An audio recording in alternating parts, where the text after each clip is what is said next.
Ал менің бүгінгі маршрутым Малая кругосветка. Малая кругосветка деген ол Медеуден бастап Фурманов, Панорама, Башута шыңдары арқылы Шымбұлаққа шығып, Шымбұлақ шыңынан Медеуге дейін түсу керек. Соны Малая кругосветка деп атайды. Ал жолдың жартысын жүріп өттім, 3-7 шақырым. Енді шамамен 3 шақырым жол қалды.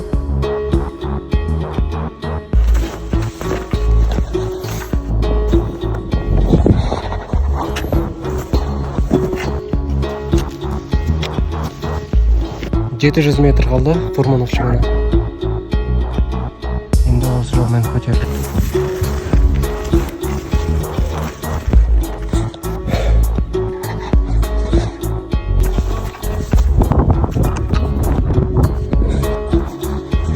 Мен Фурманов шыңына жеттім. Енді қазір мына жолмен Панорама, Башута, Шымбұлақ. Мына кісі қазір мынасына қар салып, қарды қайнатады. Осының сайысы күшті, е? Осының да. Ал мен сапарымды жалғастырдым. Қарай. Мына жаққа шығу керек. Осындай жерге жеттім. Резетка. Тамақ ішіп, әрі тұрамыз. Так, енді анпакинг жасайын. Бұл жолы көп тамақ қалған жоқпын. 3 жұмыртқа. Сникерсті уже жеп қойдым. Бутерброд, 2 банан, шай. Ас болсын. Тамақ ішіп болдым. Сапар жалғастыру керек.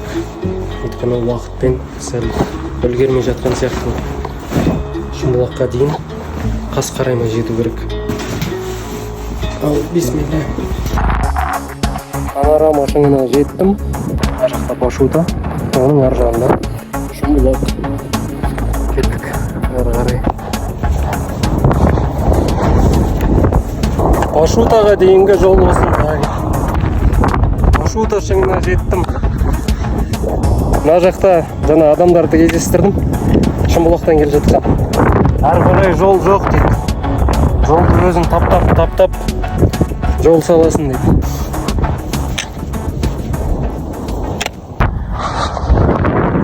Бәрі жартас. Жолдың жартысын өттім. Шоколадымызды жеп алайық.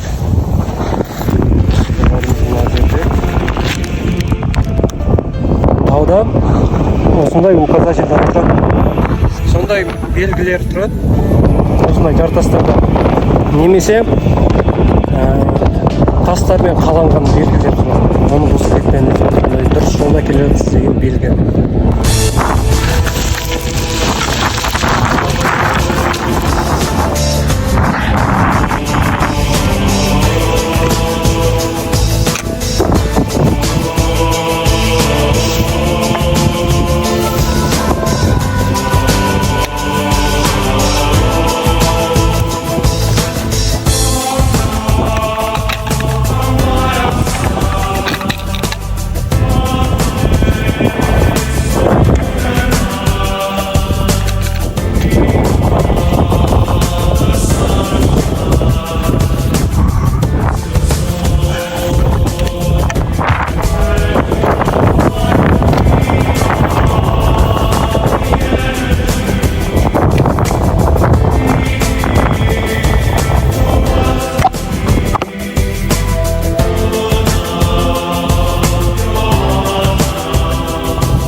Шымбұлақ шыңына жеттім.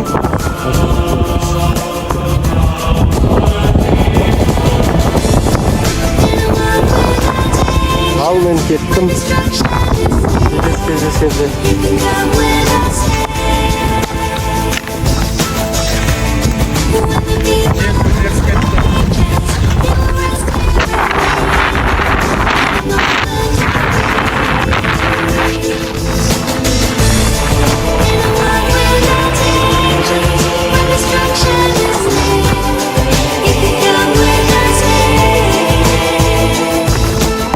Сағат 5-тен 20 кетті.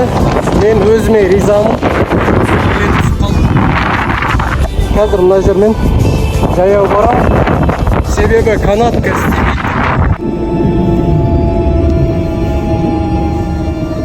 Сумкамда жығылып, езіліп қалған анамды жеп өзіме риза болып Шымбұлақтан видеоға түсіп тұрмын.